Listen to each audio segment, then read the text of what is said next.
People, deluded, I'm back again. I thought I might as well offer some thoughts on some under 18s players. Some will be technically stepping up to 23s, but I'd offer my opinions in that this what I'm trying to see from them next season or how they can kick on. So we might as well. I'm not going to talk about all, but just a couple that I feel are relevant. Now, first and foremost, I'm looking forward to obviously seeing the first year scholars. We've got some good scholars. I'm not going to sit here and name them, but you know the Musas, the Aziz, the young Romanian lad. There's a couple other homegrown players that are very exciting. You lot will see them yourselves, and I'm not here to hype them up.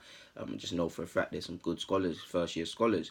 I'm looking to the likes of Greenwood first and foremost. Now, if I'm Greenwood, um, I'm aiming to kick off into the 23s, and I don't. If he develops the way I want him to and believe in him, he shouldn't be playing 18s on a regular basis past the second half of the season. There's a lot of competition for places at 23 level. A lot of it will depend on players going on loan and things.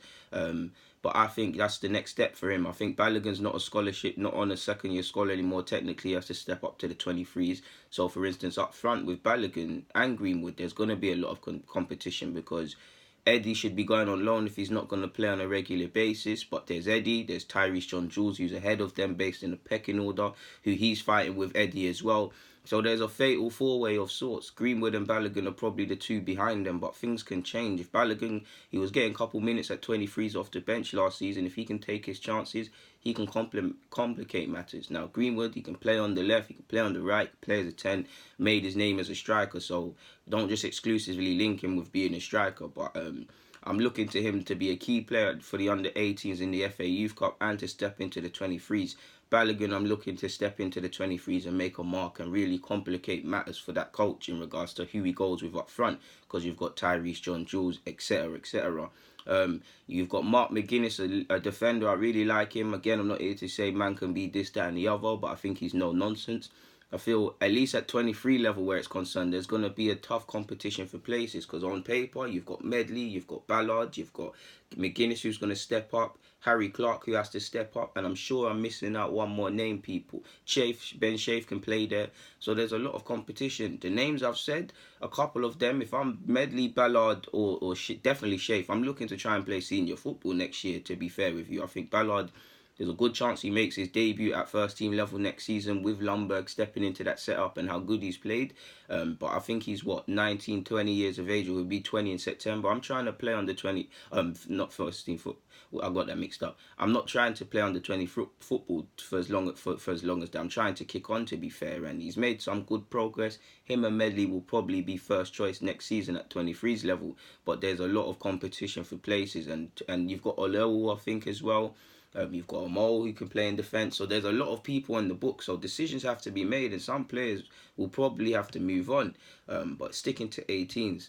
Joel Lopez, I think he had a good adapting season. Probably not got to show his best at under 18s level, but he's shown he can go forward and really trouble teams. Hopefully now that he's settled in a second year scholar and he's been accustomed to life here now, he can develop in things and we can see the best out of him at under 18s level. He'll be a second year scholar. So ideally you want him to step up into 23s as well as quick as possible. It'll be tough. You've got people who can play left back there already. Obviously Bramwell and Thompson are gone. You've got Medley who can be used there, and I'm sure I'm missing someone else out. You've got Swanson who's had a good season at 18s level at left and right back. His natural positions in midfield, forgive me if I'm wrong. He signed a new deal and you'd probably expect him to continue at fullback next season. So there'll be a lot of competition. In regards to the keepers, you've got Okonkwo, who's actually got a younger brother in our academy as well, but he's made decent progress going with the first team to Dubai and things like that. He's made the 23 shirt his own towards the end of the season, and he's got to hold on to that, because if I'm him, or is it Karl Hein, the young Estonian keeper that's highly rated, he's got to be firstly establishing himself at this level, but then kicking on into 23s level and things like that. So that's just a couple of thoughts on a couple of players. Obviously, I can't forget about Ben Cottrell and Matt Smith. Again, the central midfield sort of thing when it comes to 23s level is quite political, because again, you've got many players on the books, but if Ben Shafe departs permanently or on loan, like I think he should, because he's a good player, he's too good to be playing academy football now if he's not going to get a chance, should go. Charlie Gilmore's been released. Willock, we'll see if he's going to go on loan or not. But looks like there could be spaces opening at 23 levels to get football. So you've got Ben Cotterill, who had a good season for the under-18s. I call him Mr. Consistent because he was last season. And by the same logic, you can't mention Ben Cotterill and not mention Matt Smith, another one, central of the park, playing very consistently and stuff.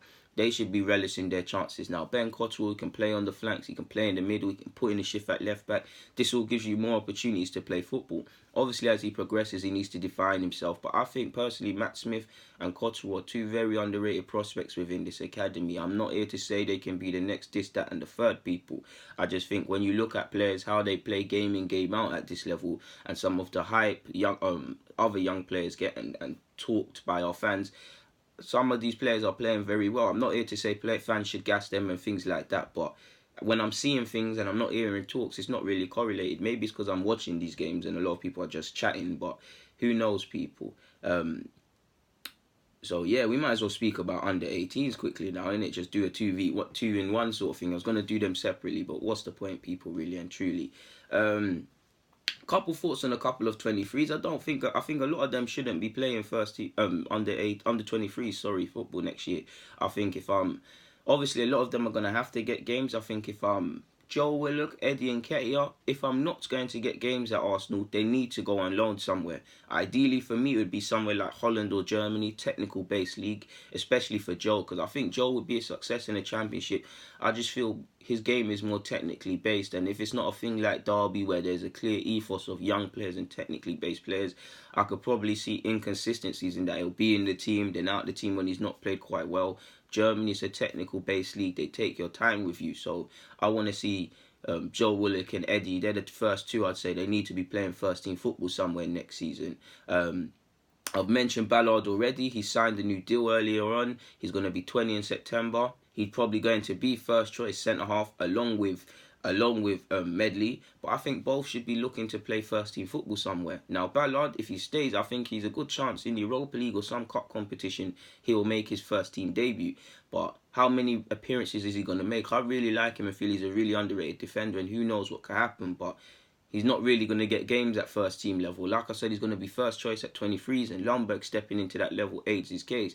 But I think he could, if I'm him, I'm trying to go somewhere where I can play first team football, man, because I think you don't want to be 21 and you haven't experienced professional level football beyond 23s, in my opinion.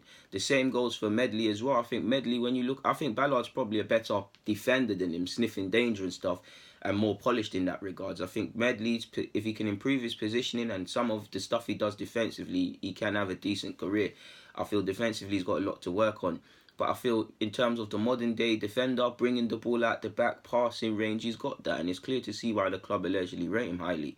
Now, like Ballard, if they stay, they might get appearances at first team level. But the bulk of it will come at 23s, and it's not going to improve you. I think both should be looking to play against skilled, street smart, experienced strikers, especially Medley, to be fair. Because I think Ballard is a better defender than him. I think Medley is more polished. I think sniffing danger and defending, I think Ballard's got that.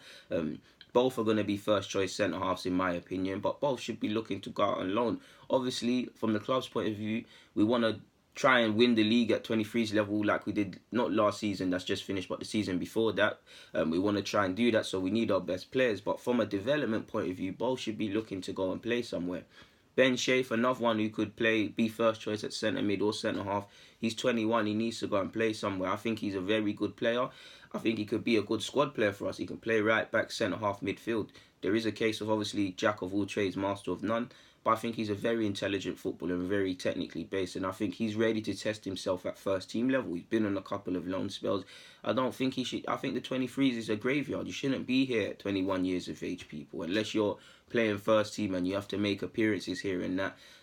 Sadly, in his position, in central midfield and in centre half, there's a lot of competition, people. If I was him, I would want to go and play first team football somewhere. So he needs to go. Osei Tutu needs to go and play first team football somewhere. He's 20. He needs to go and test himself. You've seen him linked with Hamburg. You've seen him linked with Celtic. Some good options. He needs to go and play football. Obviously, there's a couple of others. Saka and Amici, I think they can both play 23s, but they should be looking to kick up into the first team, and hopefully they get chances. for Saka, I think people need to calm down, because I think he wasn't even a regular this time last year for the 23, such as his progress playing for the first team. We need to remember his age and Amichi's age, let them develop and stuff, but they all coming of age soon. At 19 years of age, you don't need to be ready, but you need to be ready if you're going to be thrown in. And some of these young players need to make sure tactically, technically, that they are ready. And like I said, all of these players, I believe in all of them are going to have decent careers. But I feel, especially when the 23s, a lot of them shouldn't be looking to play 23s football next year. Because I know Bielik's not, Benatia wasn't on it. And now look at Benatia, he's being linked with Genoa and things like that. And things of that nature. But Jeffrey Adley's being linked with bigger clubs. Marlon's talk of being called up to the Dutch full international squad, and he's making progress at PSV. You don't want to be here. It becomes a graveyard. You don't want to find yourself at 21, 22, still playing 23s. Your contract gets released. You're trying to find new clubs. People will look at you purely because you've come from Arsenal, but you need to have a serious backlog, people. Like, you can have all the 23s experience in the world, but you need to kick on, in my opinion. Not everybody needs to rush and stuff, but you need to kick on, people. That's just my opinion. On that note, I'm going to keep it moving. So, people, Deluded, stay safe. I'm out.